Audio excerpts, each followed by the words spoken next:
Radiant कलीसिया के सभी परिवारों को और सभी ऑनलाइन व्यूअर्स को यीशु मसीह के नाम से प्रेम भरा नमस्कार। हालेलुया। उम्मीद करता हूं कि आप सब भले चंगे हो और परमेश्वर के अंदर प्रेम में आनंदित हैं। आज हम आपका स्वागत करते हैं इस ऑनलाइन आराधना के लिए। और इससे पहले कि हम वचन में जाएं और परमेश्वर की महिमा करें, हम लोग प्रार्थना करके परमेश्वर को ये समय सौंपेंगे। प्रभु यीशु, हम आपके चरणों में आते हैं। प्रभु, धन्यवाद देते हैं कि आपके द्वारा आपने हमें इस योग्य किया कि हम आपके पवित्र स्थान में आ सकें और आपके प्रभु जी उपस्थिति में आकर आपको धन्यवादों की भेंटें चढ़ा सके। पिता परमेश्वर, हम जैसे प्रभु जी पापियों को यह अधिकार दिया गया, ये सुअवसर दिया गया है कि यीशु के नाम से हम शुद्ध किए जाएं। यीशु के लहू से हमें मोल लिया गया है और आपके उपस्थिति में हमें धर्मी करके उपस्थित किया गया है। इसके लिए पिता परमेश्वर आपको धन्यवाद देते हैं। पिता, आज के इस आराधना सभा को हम आपके अनुग्रह के हाथों में रखते हैं। हम ऐसी आराधना कर सकें प्रभु जो आपकी महिमा के लिए हो। हम आत्मा और सच्चाई में आपके नाम की महिमा कर सकें। हमारा गीतों का गाना, वचन का सुनना, सब कुछ आपको भाए और आपकी महिमा के लिए हो। और इस सब के द्वारा हमारा आत्मिक उत्थान हो, हम आत्मिक रीति से बल पाएं और आपकी सेवा करते रहें। प्रभु, सारे सभा को आपके चरणों में रखते हैं। आपके पवित्र आत्मा के संचालन के कार्यभार पर अपना इस आराधना को सौंपते हैं और इस प्रार्थना को प्रभु यीशु के नाम से मांगते हैं। आमीन, आमीन।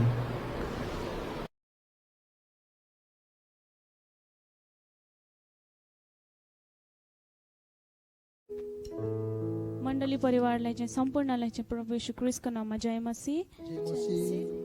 आज हामी चाहिँ यहाँ भेला भएका छौँ र परमेश्वरले चाहिँ यो मौका दिनुभएको छ र त्यही भएर हामी चाहिँ धन्यवाद दिन चाहन्छौँ।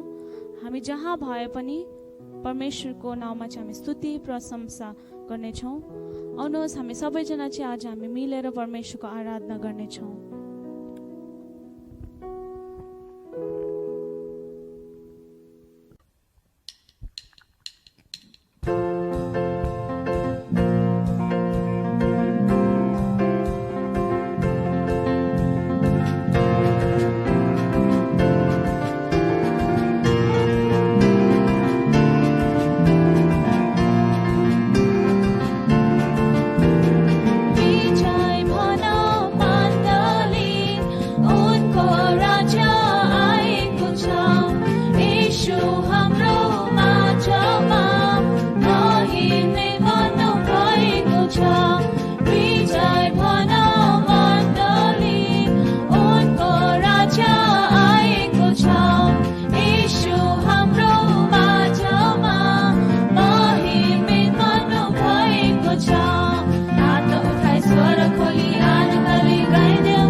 परमेश्वरलाई महिमा भएको यो गाना अनि स्तुति प्रशंसाद्वारा।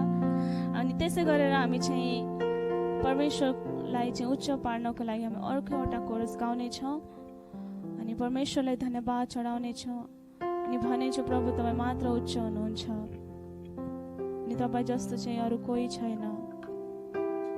अनि हामी भनेछौँ, हामी गाउँछौँ होसन्ना।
धन्यवाद खोजौँ कि तपाईँ जीवन दिने प्रेम परमेश्वर हुनुहुन्छ गर्नुभयो मृत्युमाथि पनि विजय हुने हामीलाई परमेश्वर हुनुहुन्छ पापबाट छुटाउनलाई सबैभन्दा शक्तिशाली पुत्र बलिदिनुभयो प्यारो पिता तपाईँ योग्य प्यारो पिता महान र पवित्र अति तपाईँ मात्र हुनुहुन्छ महान र पवित्र प्रेम तपाईँ दया र गर्नुभयो भलाइको परमेश्वर हुनुहुन्छ तपाईँ दया र भलाइ गर्नुहुन्छ तपाईँ दया र भलाइ गराउने परमेश्वर हुनुहुन्छ जीवन दिने परमेश्वर हुनुहुन्छ पुत्र बलिदिनुभयो हामी सबै गाउनेछौँ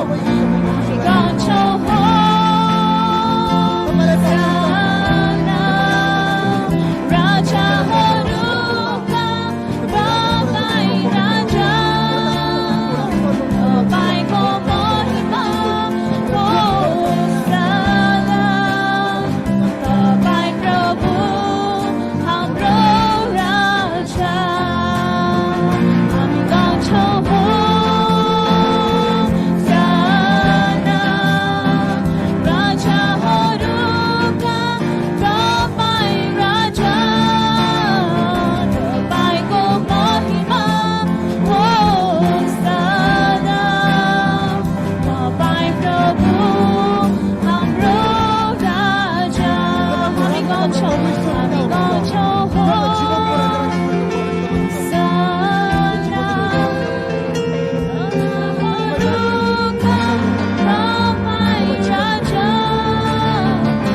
तपाईँको महिमा हो साना तपाईँ प्रभु हाम्रो राजा हामी गाउँछौँ हो साना राजाहरूका तपाईँ राजा तपाईँको महिमा हो साना तपाईँ प्रभु हाम्रो राजा तपाईँ प्रभु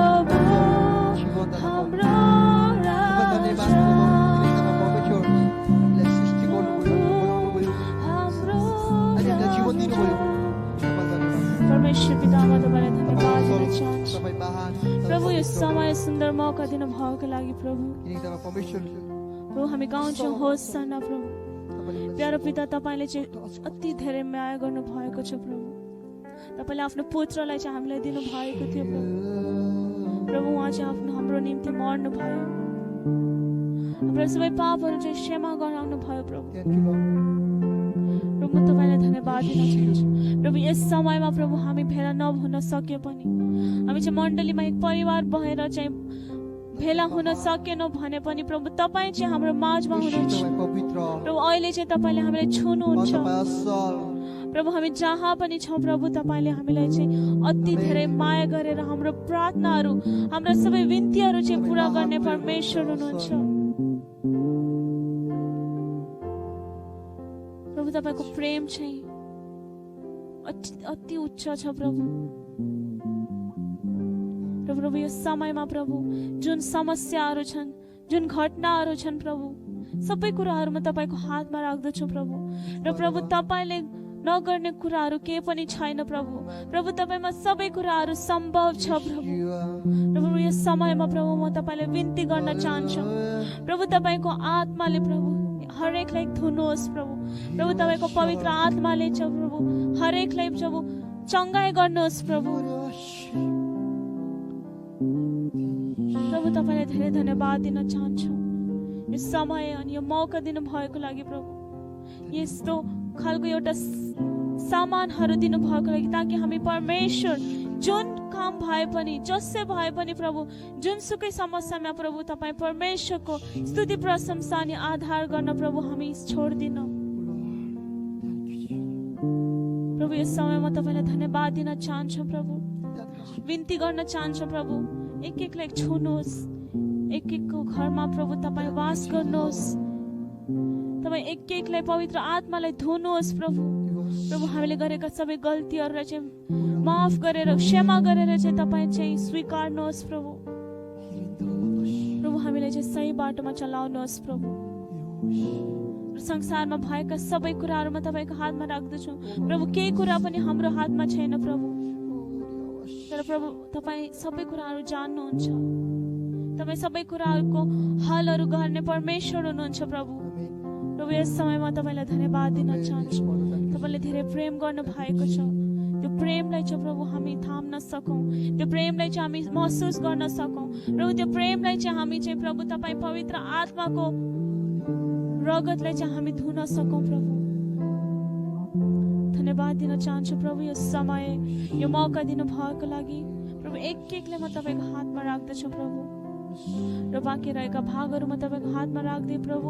परमेश्वर पिता, हामीलाई तपाईँको वचनद्वारा चाहिँ हामीलाई चाहिँ भर्नुहोस्, हाम्रो हृदयलाई चाहिँ साफ गर्नुहोस् प्रभु। हाम्रो हृदयमा चाहिँ तपाईँको वचनलाई चाहिँ हाल्नुहोस् प्रभु, ताकि हामी तपाईँको परमेश्वरको वचनलाई चाहिँ प्रभु हमेशा याद गरेर प्रभु त्यसमा चल्न सकौँ। शक्ति दिनुहोस् प्रभु। प्रभु तपाईँको हातमा राख्दैछु प्रभु, यो समय तपाईँको हातमा राख्दै स्तुति प्रशंसा प्रभु तपाईँमा चढाउने छौँ प्रभु। र प्रभु विन्ती अनि प्रार्थना गर्दछु यीशु प्रभुको नाममा, आमेन।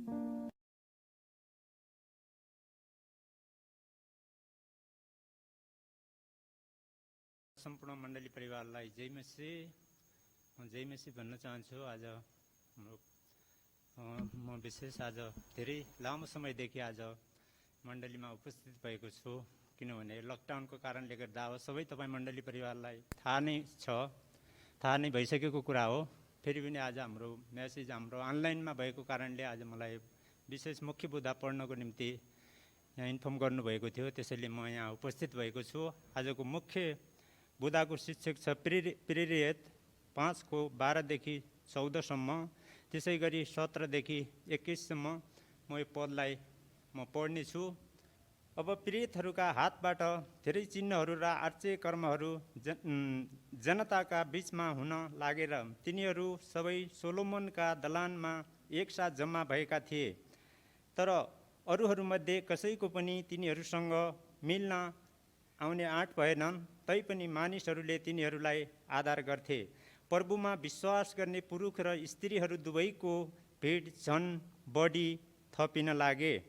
17देखि प्रधान पुजारीहरू र तिनीहरूसँग हुने सबै जो सदुकी पन्थका थिए डाहले भरिएर प्रेरितहरूका विरोधमा खडा भए र तिनीहरूलाई पक्रेर सार्वजनिक झ्यालखानामा हालिदिए।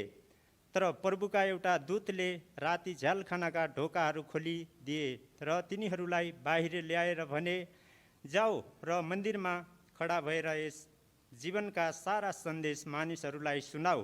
यो सुनेपछि तिनीहरू एका बिहानै मन्दिरभित्र पसेर शिक्षा दिन थाले। तर प्रधान पुजारीहरू र तिनीसँग हुनेहरू आए र महासभा अर्थात् इजरायलीहरूको सम्पूर्ण सभाका सबैलाई बोलाए र प्रेरितहरूलाई झ्यालखानाबाट ल्याउन मानिसहरू पठाए। अनि 28देखि हामीले तिमीहरूलाई यस नाउँमा केही शिक्षा नदिने कडा आज्ञा दिएका थियौँ, तर तिमीहरूले आफ्ना शिक्षाले सारा यरुशलेम भरिसक्यौ र त्यस मानिसका रक्तपातको दोष हामीमाथि ल्याउन चाहन्छौ। तर पत्रुस र प्रेरितहरूले भने, हामीले मानिसहरूको होइन तर परमेश्वरको आज्ञा पालन गर्नै पर्छ। हाम्रा पिता पुर्खाका परमेश्वरले येशूलाई मृत्युबाट जीवित पार्नुभयो, जसलाई तपाईँहरूले काठमा टाँगेर मार्नुभएको थियो। परमेश्वरले इजरायलको पश्चातापको लागि र तिनीहरूलाई पापहरूको क्षमा दिन उहाँलाई राजा र मुक्तिदाता तुल्याइकन आफ्नो दाहिने बाहुलीले उच्च पार्नुभयो। यी सबै कुराका हामी साँची छौँ र त्यसै गरी पवित्र आत्मा पनि, जसलाई परमेश्वरले आफ्ना आज्ञा पालन गर्नेहरूलाई दिनुभएको छ। तब येशूको नाउँमा अपमान सहने योग्यका ठहरियो भन्ने कुरामा आनन्द मनाउँदै तिनीहरू महासभाको उपस्थितिबाट निस्केर गए। अनि हरेक दिन तिनीहरूले मन्दिरमा र घर घरमा गएर येशू नै ख्रीष्ट हुनुहुन्छ भनी सिकाउन र प्रचार गर्न छोडेनन्। आमेन।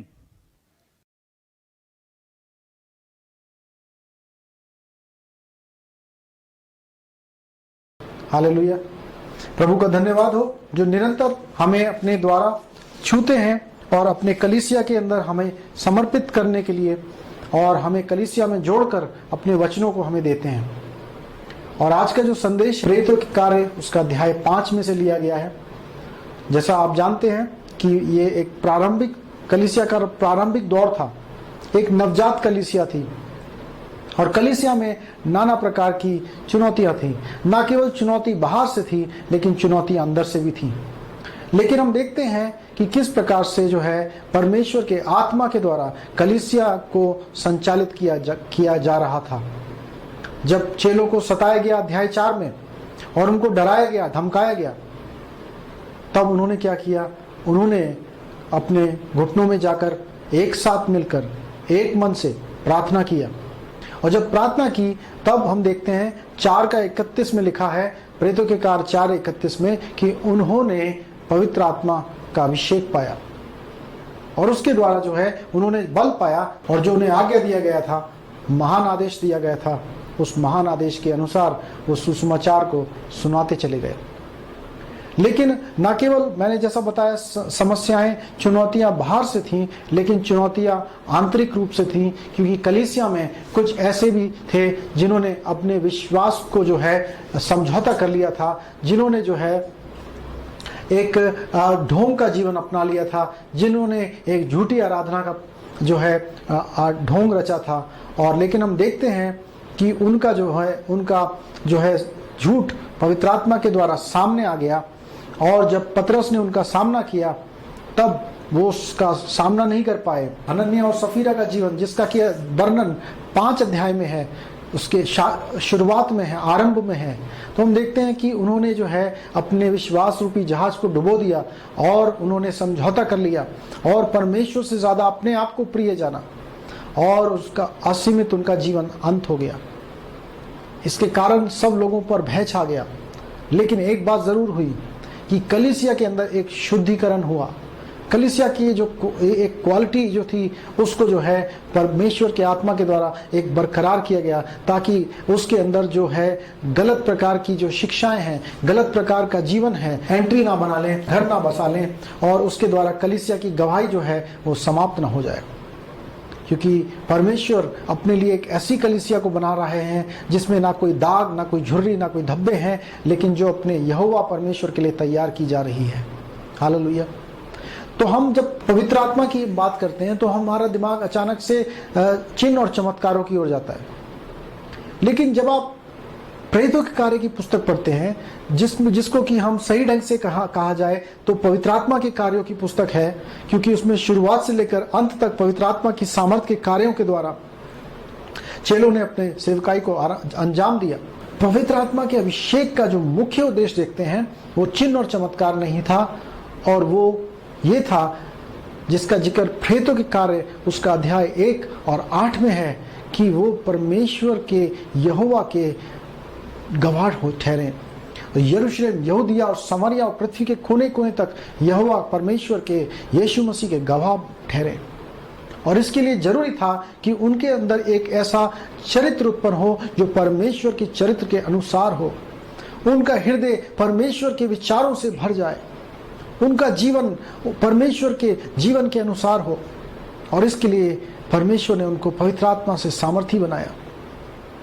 और इस प्रकार से हम देखते हैं कि वो हर पल जब अपने जीवन में आगे बढ़े तो उन्होंने न केवल सामर्थ के कार्यों को बाहरी रूप से किया, लेकिन आंतरिक रूप से उनके जीवन के अंदर परिवर्तन उत्पन्न होने लगा। क्योंकि पवित्र आत्मा का मुख्य उद्देश्य चमत्कार और चिन्ह करने का नहीं, लेकिन उनको परमेश्वर के उपयुक्त पात्र बनाना है, जिसके द्वारा परमेश्वर की गवाही संसार में हो। और हम देखेंगे आज 4 ऐसी मुख्य बातें जहां पर जिन क्षेत्रों में उन्होंने परमेश्वर के एक गहरे परिवर्तन को अपने जीवन में अनुभव किया। जब आप 5 अध्याय को पढ़ेंगे 13 पद से लेकर आगे तक, तो हम देखते हैं कि बहुत से लोग उनका आदर करते थे, लेकिन उनके उनकी संगति में, उनके समूह में जुड़ने से डरते थे। और मैं सोचने लगा क्या कारण होगा डरने का। तो एक कारण तो ये हो सकता है कि जब अनन्या और सफीरा का जो है असमय मृत्यु हुई, उनका जीवन समाप्त हुआ, तो उनके द्वारा जो है लोगों के अंदर भय आ गया और उन्होंने सोचा कि शायद ऐसा हमारे साथ ना हो जाए। और दूसरा कारण मैं ये भी सोचता हूं कि जब प्रभु यीशु मसीह ने धनी शासक को बोला कि अपनी धन संपत्ति बेच करके मेरे पीछे हो लो और तुम परमेश्वर के अनंत राज्य में स्थान पाओगे, तब वो उदास हो गया और वो निराश होकर चला गया, क्योंकि उसके पास बहुत संपत्ति थी और उस संपत्ति से अधिक प्यार करता था। तो ऐसा भी कारण हो सकता है कि लोग यीशु मसीह की कलीसिया के झुंड में अपने आप को शामिल करने से डरते थे कि ऐसा ना हो कि हमारी धन संपत्ति हमें देनी पड़ जाए, ऐसा ना हो कि हमारे पैसे कम हो जाएं। और उन्होंने अपने आप को जीवन के द्वार से अलग कर लिया, उन्होंने अपने आप को जीवन की परिपूर्णता से अलग कर लिया। दुख की बात है। लेकिन जब हम 14 आयत में देखते हैं तो वहां पर देखते हैं कि बहुत से लोगों ने, बड़ी भीड़ ने यीशु मसीह के ऊपर विश्वास किया और कलीसिया के अंदर झुंड में वो जुड़ते चले गए। और मैं देखने लगा कि ऐसा क्या हुआ होगा जिसके कारण से एक तरफ लोग बाग यीशु मसीह की कलीसिया के साथ जुड़ने से डरते हैं, उनका सम्मान तो करते हैं लेकिन उनके साथ जुड़ने से डरते हैं, लेकिन दूसरी तरफ एक और प्रकार के लोग हैं जो यीशु की कलीसिया के साथ जुड़ते चले जा रहे हैं। और मैंने उस चीज का ये एक निष्कर्ष निकाला कि हो ना हो इन्होंने जीवित परमेश्वर का उनका आमना सामना हुआ है। और अगर मिसाल के तौर पर हम पतरस की बात करें तो पतरस ने जब यीशु मसीह का 3 बार इनकार किया तो वो निराश हुआ, उसका दिल टूटा। और जब प्रभु यीशु मसीह की मृत्यु हुई जिसकी वो पतरस को उम्मीद नहीं थी, तो वो दोबारा से अपने मछली पकड़ने के पेशे में चला गया। लेकिन एक ऐसा दिन आया जब वो मछली पकड़ते हुए जब वो किनारे की ओर गलील की झील के आ रहा था, तब उसने प्रभु यीशु मसीह को देखा। और प्रभु यीशु मसीह पतरस का इंतजार कर रहे थे। और जब वो जीवित हो उठे, प्रभु यीशु मसीह से पतरस का सामना हुआ, तो प्रभु यीशु मसीह ने पूछा, क्या तू मुझे प्यार करता है? और पतरस ने बोला, हाँ प्रभु मैं प्यार करता हूँ। और प्रभु ने बोला कि इसलिए अब तू मेरे भेड़ों की रखवाली कर। और उस समय से जो है उसके जीवन को एक नई दिशा मिली। उसके जीवित हो उठे प्रभु यीशु मसीह से जब उसका सामना हुआ और जब उसने अपना प्रेम यीशु मसीह पर प्रकट किया, तो उसके कारण उसके जीवन को जो है पूरी तरीके से उस मुलाकात ने बदल कर रख दिया। और ये ऐसे ही चेले थे जो लोगों ने प्रभु यीशु मसीह के साथ सामना हुआ, जो प्रभु यीशु मसीह के प्रेम को जान गए, वो यीशु मसीह की कलीसिया का भाग बनने से डरे नहीं। जो परमेश्वर आत्मिक रीति से हमें नरक की आग से बचा सकता है, क्या वो संसारिक रूप से हमें कभी किसी वस्तु की कमी छोड़ेगा? क्या जो परमेश्वर हमें अनंत जीवन के लिए हमें सुरक्षित कर सकते हैं, क्या वो हमें संसारिक जीवन में जो कि पानी के बुलबुले के समान है, क्या उस संसारिक जीवन के लिए हमारी सहायता नहीं कर सकते? यही बात परमेश्वर के दास यूहन्ना ने बोली।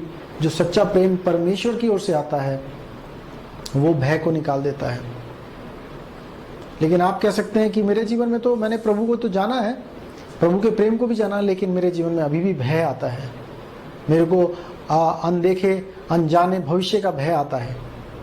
तो मैं आपसे यही कहना चाहता हूं, यदि ऐसी आपकी स्थिति है तो आप परमेश्वर के पास प्रार्थना में जाइए, अपने भय को परमेश्वर के चरणों में रखिए, परमेश्वर से पवित्र आत्मा का अभिषेक मांगिए, क्योंकि परमेश्वर आपके भय को दूर कर कर अपनी सामर्थ्य और अपने विजय से, अपने कॉन्फिडेंस से आपको भरते हैं और आपके जीवन को एक नई दिशा प्रदान कर सकते हैं।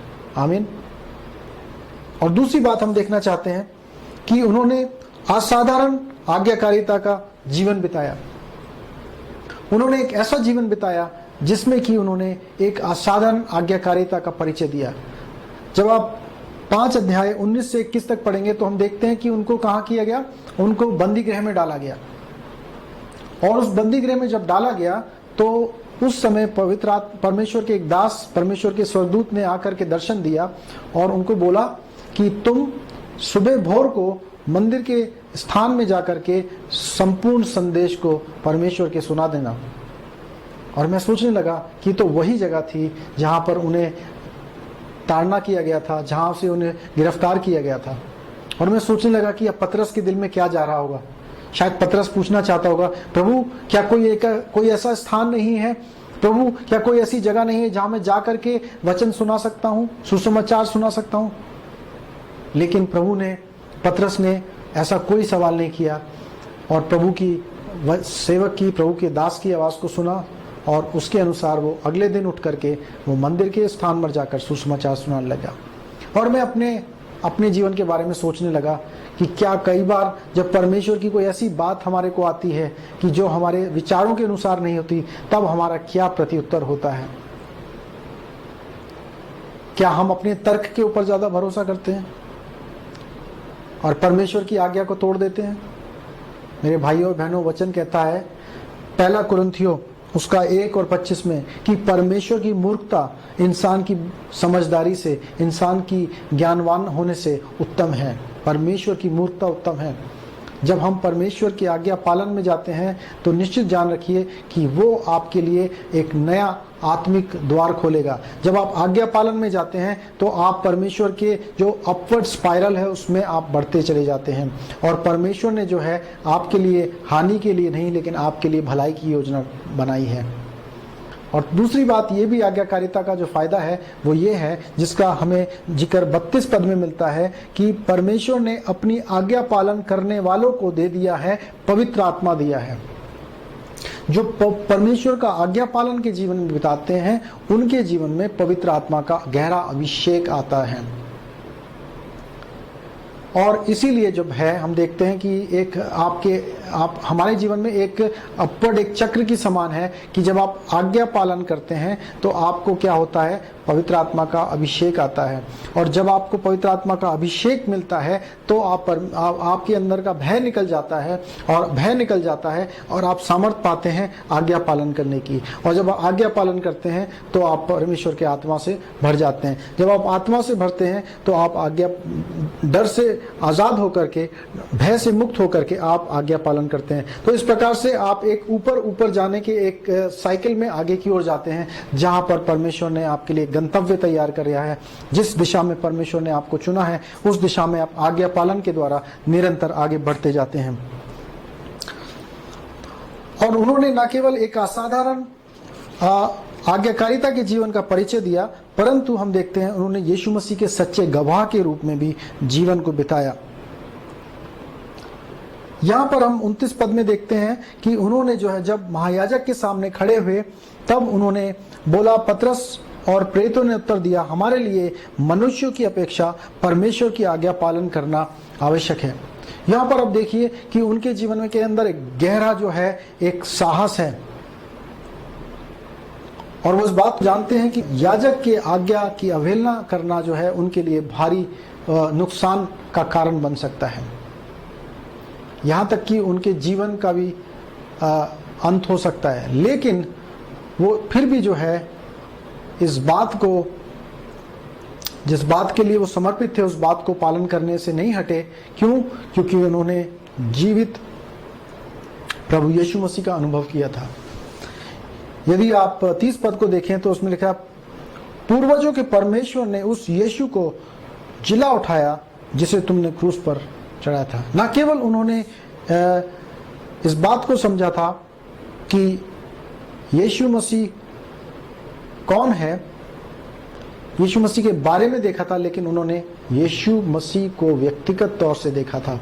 और जो चीज उन्होंने देखी, जिसको उन्होंने देखा, जिसको उन्होंने अनुभव किया, जिसको उन्होंने अपने जीवन में जिसके साथ संगति करी उनके जी उठने के बाद, अब ये उनके लिए मुनासिब नहीं था, ये उनके लिए संभव नहीं था कि वो ऐसे यीशु को, जिनको वो जानते थे व्यक्तिगत तौर से, उनकी गवाही ना दें। और इसीलिए अपनी जान के ऊपर जब खतरा आया उसको भी चिंता ना करते हुए उन्होंने यीशु प्रभु की गवाही देना जो है उचित समझा। आप कह सकते हैं कि मेरे जीवन में तो ऐसा कोई बहुत गहरा कोई अनुभव नहीं है, मैंने यीशु मसीह की कोई इतनी गहरे जो है पुनरुत्थान के बाद उनके कोई गहरी संगति का अनुभव नहीं पाया है।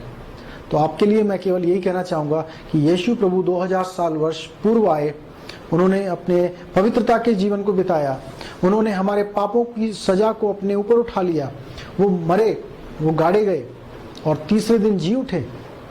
और उन्होंने कहा, अपने चेलों से कहा, लो अब से लेकर जगत के अंत तक मैं तुम्हारे साथ हूं, ना तो मैं कभी तुम्हें छोड़ूंगा और ना मैं तुम्हें कभी त्यागूंगा। यदि परमेश्वर आपके साथ है तो आप फिर भी यदि उनकी उपस्थिति को अनुभव नहीं कर रहे हैं तो कमी परमेश्वर की नहीं, लेकिन ये कमी आपकी है। मैं आपको प्रोत्साहित करता हूं कि आप अपने जितने भी आपकी चीज जो आपका समय ले रही हैं, जो आपके जीवन का डिस्ट्रैक्शन बन जा रही हैं, आप उनसे अपने आप को डिस्कनेक्ट करिए ताकि आप प्रभु यीशु मसीह से अपने आप को कनेक्ट कर सकें। और ये समय जब कोविड-19 के समय में हम लोग लॉकडाउन में हैं, इस समय ज़्यादा कुछ गतिविधियां नहीं है, तो ये आपके लिए एक अद्भुत समय है, एक उपयुक्त समय है, एक अच्छा समय है हम सब के लिए कि अपने आप को बाकी सारी चीज़ों से डिस्कनेक्ट कर सकें, ताकि उस यहोवा, उस परमेश्वर जो सृष्टि करता है, जो उद्धार करता है, उसके साथ आप रिकनेक्ट कर सकें और उनको जो है आपके साथ आपका और उनका एक गहरा जो है रिलेशनशिप बन सके, जिसके द्वारा कि आप उनके सच्चे गवाह बन सकें। आप जो कुछ उनके बारे में बताएं वो केवल अपनी संसारिक बुद्धि और ज्ञान के अनुसार नहीं, लेकिन उन सब बातों को बताएं जो आपने प्रभु यीशु मसीह की संगति में जानी है, पहचानी है। आमीन। और हम चेलों के जीवन में देखते हैं कि उन्होंने न केवल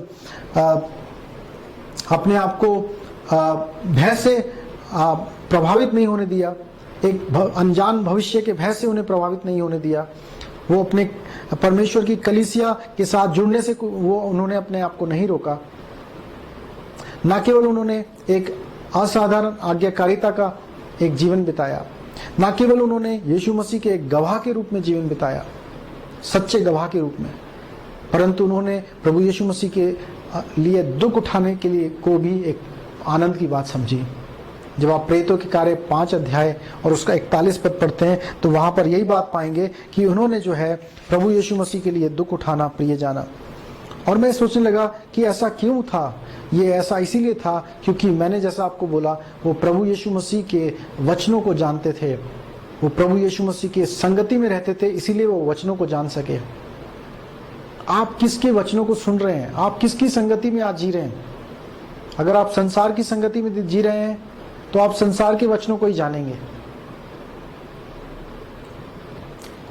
आपको और मुझे परमेश्वर ने चुना है ताकि हम परमेश्वर की संगति में जी सकें, परमेश्वर की बातों को जान और समझ सकें और परमेश्वर के लिए अपना जीवन बिता सकें।